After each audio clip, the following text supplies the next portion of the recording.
Hey, what's going on, everyone? Today I got a cool toy for you and a little tutorial. So today we're going to actually take a look at the Raspberry Pi, and basically this Raspberry Pi, what we're going to do with it is we're going to make it so it runs a kiosk and it automatically starts my stock scanners through Trade Ideas. Now you could do this with anything you want. You could go to Google, you could go to any other scanner website.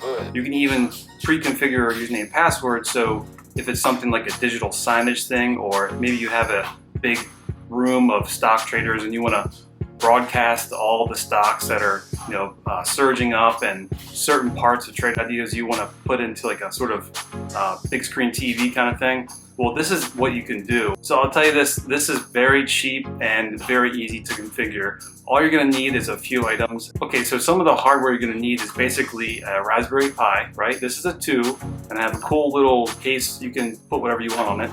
They have a 3 now, and I recommend the 3 because the 3 is more powerful. Now, you could actually do this with any type of ARM chipset or Raspberry Pi device. They sell tons of them. There's even faster ones with more memory, but we're going to be doing this on the Raspberry Pi too. Now, you're going to need an SD card. You could probably get away with 16 gigs unless you're doing something else with it, but I recommend kind of the SD card, just like your SIM card, phone slot. It's a micro SD, I believe. It's a mini or micro, I don't know, we'll find out. You're going to need one of these USB SD card adapters. Basically, it takes an SD micro and SD card, and it converts it to USB, so you can format it and flash your SD card. You're also going to need, of course, the power supply, and you're also going to need a keyboard and mouse. Now, I use a keyboard mouse through Logitech's this one right here, which is pretty simple. It's basically just a trackpad on the right and a keyboard, and it has a USB dongle that you plug in on the Raspberry Pi. There's 4 USBs you can plug into and an Ethernet jack. This Ethernet jack is, I believe, 100 meg. The new Raspberry Pi 3, I think, is a gig, but don't quote me. I could be wrong. We're not going to be doing anything else with the Raspberry Pi. We're just going to be using it as a kiosk.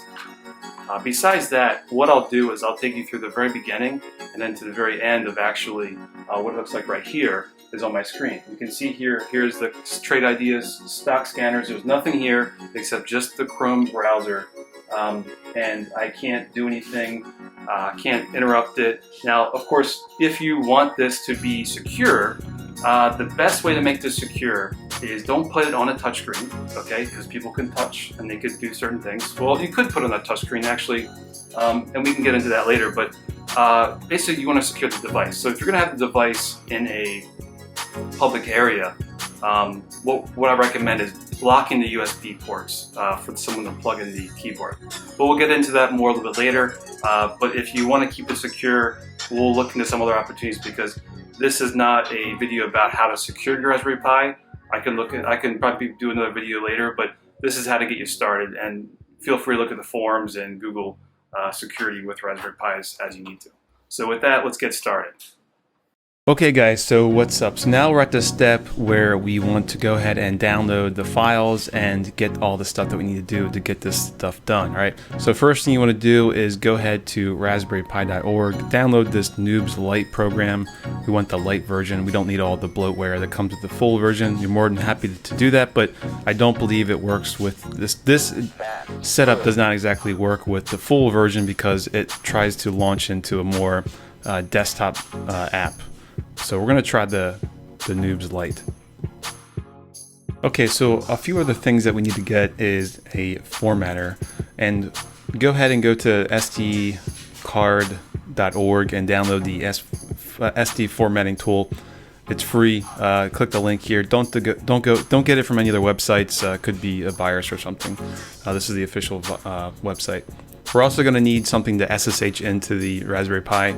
So I recommend Putty. It's free. You can follow the links here, and you can get what version you want. I have the 64-bit version. Okay, so now that we have some software here, first thing I'm going to do, and there actually is a guide here. Let's see, how-to guide. So there's other videos here you can follow in case you're a little lost or confused. Check out the website, it's really helpful. Okay, so the first thing we're going to do is we're going to launch that SD program. And what we're going to do is look for that.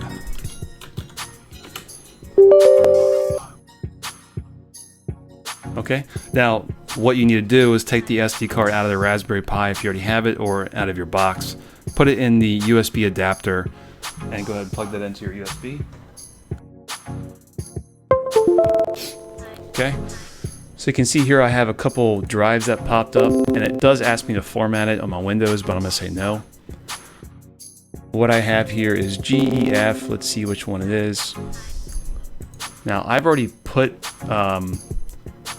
something on this, so I need to make sure I'm putting on the right one. So let me see here. So I want, let's see, I want G. It's my boot drive. Okay, so I'm gonna go ahead and just format.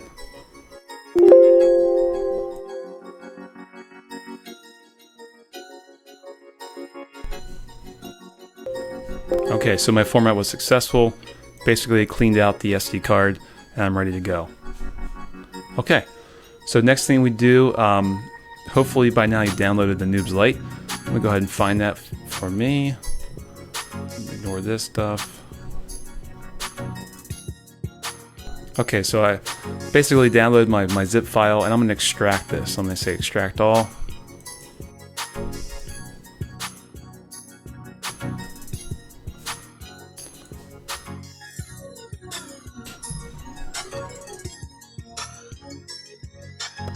Okay, so now we have extracted our Raspbian Lite version. You see it's a disk image. So what we need to do is actually burn this to our SD card. So in order to do that, you're going to need one more software, which is called Rufus. You can use any other tool, but I recommend using Rufus. It's pretty simple and it's pretty reliable.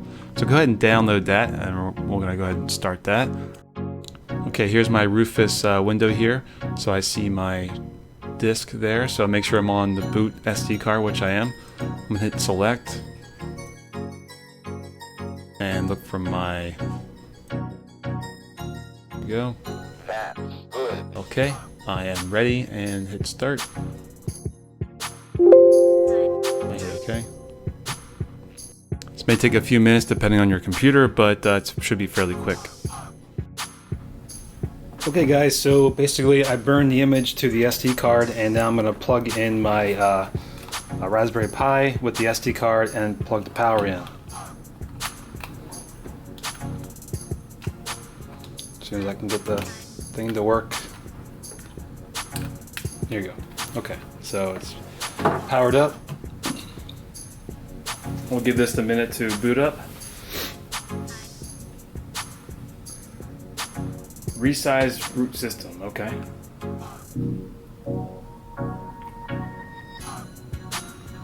There it goes.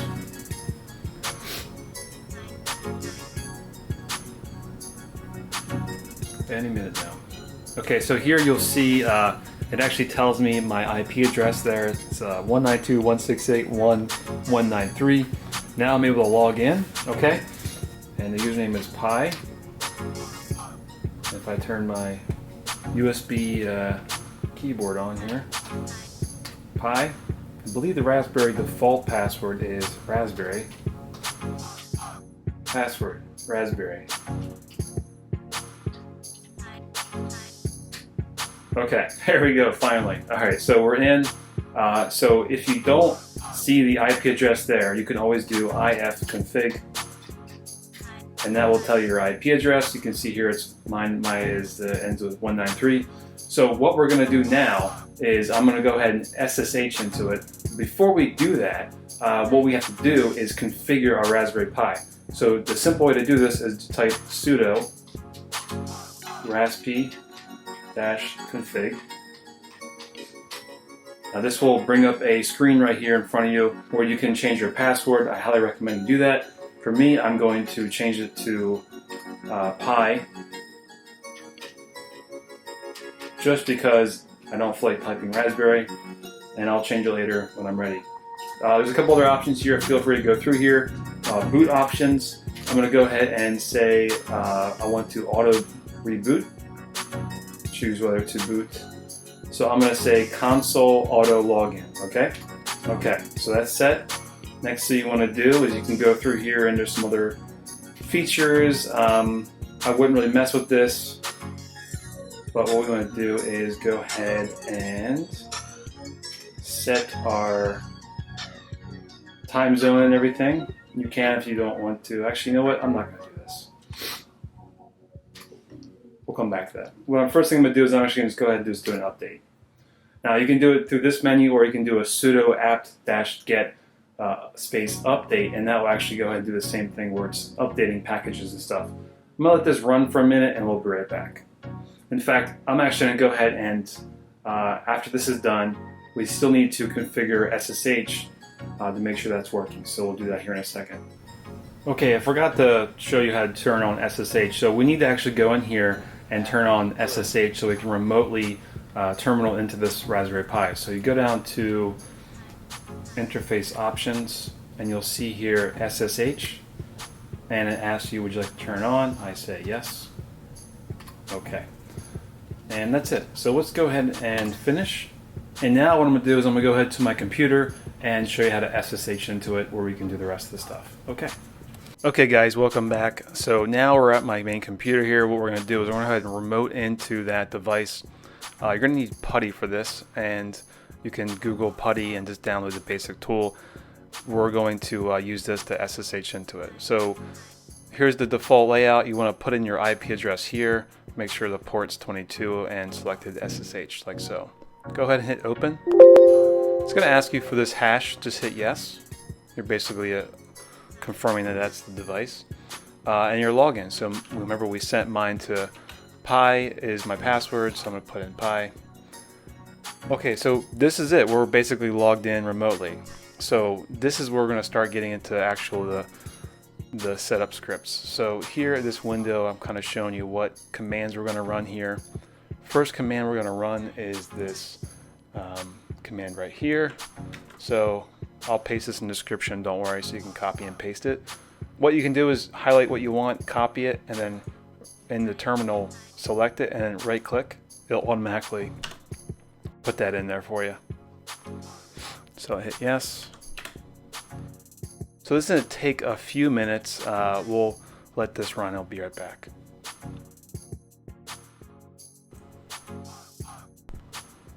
Okay, so basically next what we want to do is run this other script, which is installing the Chromium-browser. So same thing, copy and paste, hit enter, and that's going to go ahead and process those changes. So I've actually already done this, so we'll move on to the next one. And just know that that's going to take a few minutes, depending on what kind of version Raspberry Pi you have. If you have the newer one, the 3, it should be a little bit quicker, but it's still going to take about a minute. Okay, next thing we'll do is we want to go ahead and run this script. So copy and paste that. And this is just basically creating a file. We're editing this file here, and we're using Nano. So what you want to do here is just copy and paste this part right here. Now, what I have here, you can definitely change to whatever you want. What we'll do is we'll go over this. So this script right here, xset off and xset noblank, and the dpms, what that basically is doing is it's basically making sure that your monitor and the Raspberry Pi does not turn off, does not turn on the screensaver. Just be aware that if you have an older monitor or older LCD, you could get some LCD burn-in. So keep that in mind if you don't have something moving in the background. And here is basically what you want to launch. So for us, for this demo, we're launching Trade Ideas, and I have it set to this address. This is basically the cloud version of Trade Ideas platform, not the the Windows desktop, because this is a Linux-based system. But we can easily use the same thing in the Trade Ideas cloud platform with the same layouts and same configurations. So that works great. So when you're done putting that in there, go ahead and hit Control X and hit yes for saving, hit enter. Okay, so that part's done. So now what we want to do is run the next script. And this is basically going to configure a profile for us. And what we want to do is copy this script. And what this is doing is basically going to go ahead and start our GUI screen. It's basically the startx part right here is basically starting, it's auto starting when it reboots into that Chromium browser basically. So go ahead and Control X, hit Y for yes, save. Okay, so we're pretty much almost done. So next thing I'm going to do is I'm going to go ahead and reboot. What you could also do is test this out just by typing startx. But what I'm going to do is I'm going to go ahead and reboot. We'll move over to the camera to see what it looks like in our production environment. Okay guys, sorry about that. I had a little typo, so in your settings, we're going to change this here right now. I forgot to add the actual chromium-browser command and in the quotes, single quotes, the actual argument. So what we're going to do is go ahead back in the PuTTY, and I'll walk you through this. IP. Okay, so I got my screen. Okay, so if you just hit the up arrow, keep hitting the up arrow, you can actually go to your most recent command. And here we are right here. So I'm going to go ahead and fix this real quick just by copying this right here.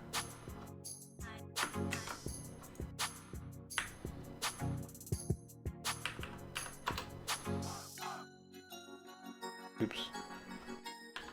There we go. Hit the home button. Okay. Chromium-browser. We put the disable / info bars. Basically, we're disabling the address. And then kiosk mode is basically running it in a kiosk mode. And then put single quotes your address that you want to go to. So forgot about that. So make sure you have this or else it won't work because it was kind of frozen for me and I was trying to figure out what I did wrong. So go ahead and make sure you make this change. Hit Control X, Y for save. Now let's do a sudo reboot and check out what's going on the monitor. Okay, so I did that sudo reboot, so it's now going to auto launch into the Chromium browser and get us to the Trade Ideas login page. So we'll give this a minute. Now keep in mind that you're probably never going to really have to do this very often. The idea is basically once you reboot it, you leave it alone and let it run. Okay, looks like we got something going here. It's a little slow on the first reboot. Okay, there we go guys. So this is really cool. I'm actually in Trade Ideas and now it's asking for my username and password. So let's put that in real quick. Okay guys, so basically I was able to sign in with my username and password and now it's loading in the default layout. Right now, one thing to remember, okay, so one thing I had to do, because I'm using a smaller keyboard via USB, I had to go back into the Raspberry config and change my keyboard layout. This is very important if you're using a non-regular keyboard because basically these Raspberry Pis default settings are in UK layout, so it could be a UK keyboard layout, which means that the problem I was having was that when I was trying to do the @ sign for my login information, like Shift 2, it was coming up as different characters. So if you're having the same problem, go back to Raspberry config and look for the keyboard layout change. It's pretty simple. Just walk through it, configure it to US default layout. So here we are, we got it working. So this is Trade Ideas on the Raspberry Pi. Automatically, I could unplug this device, plug the power back in, and it'll just go right back to this. So let's test that out, okay? So I'm not gonna change it. Actually, you know what, let's do this. I'm gonna change my layout to my, my cloud config, okay? So just to show you, I go to load from cloud. Okay, load from cloud. Main full layout.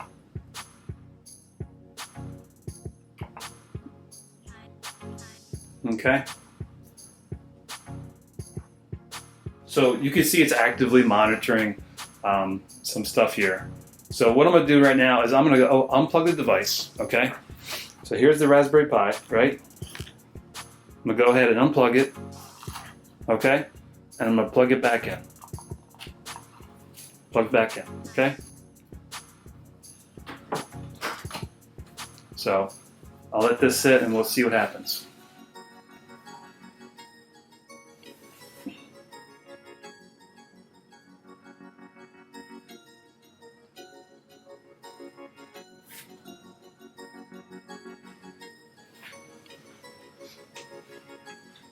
And there we go, Trade Ideas. So one thing to remember, my layout did not load back to where I was. And that's okay, because you're never going to, in this situation, you're never going to have to really worry about that unless you have a power issue every day or every minute, whatever. In reality, I'm going to customize this how I want it, and it's going to run for days and days and days, and it's going to update in real time. So this is great for having something like digital signage. Say you have a room of stock traders and you want everyone to be able to see what's going on the big screen. You could take this little device, this Raspberry Pi, Velcro it back to the monitor, give it Ethernet. You could use Wi-Fi, but to be honest with you, hardwiring it is going to get you a better performance. But if you really want to do Wi-Fi, try it out. Let me know in the comments below. But yeah, here we go, guys. I mean, check this out. It's cheap. My cost was $35 for the Raspberry Pi, about $9 for the case, about a Logitech keyboard, wireless for like 20 bucks. SD card you can get pretty cheap too. You can get one of those for about 20 bucks. You don't need a lot. You don't need like 16 gig SD card. So try this out. Let me know what you think. Okay, so one other thing I wanted to show you is actually the layout. So just to show you, I could do like a pre-market, and all these things work. This also works on touchscreen, which is something I might be doing. I might be putting it on a touchscreen monitor. It'd be pretty cool. So say like you want to travel. Say you're a traveler. You can actually configure this onto a tablet, like a portable tablet, where basically you just have this one tablet just for your stock trading scanners. So I don't do crypto, but you can do social media. So just know that it is a little delayed, but once you get it going, it is pretty fast. And I'm actually going to try this out tomorrow and just let it run. And I'm going to look at the delay. I'm going to look at my layout, my tools versus my desktop tools, and see if there's how many seconds is the difference between the stock showing up on this scanner versus my desktop scanner. That's pretty much it. So thanks again, guys. Be sure to subscribe and like and post a comment below if you like this kind of stuff. And if you have any ideas that you might want me to do, let me know. Thanks again. I'll see ya.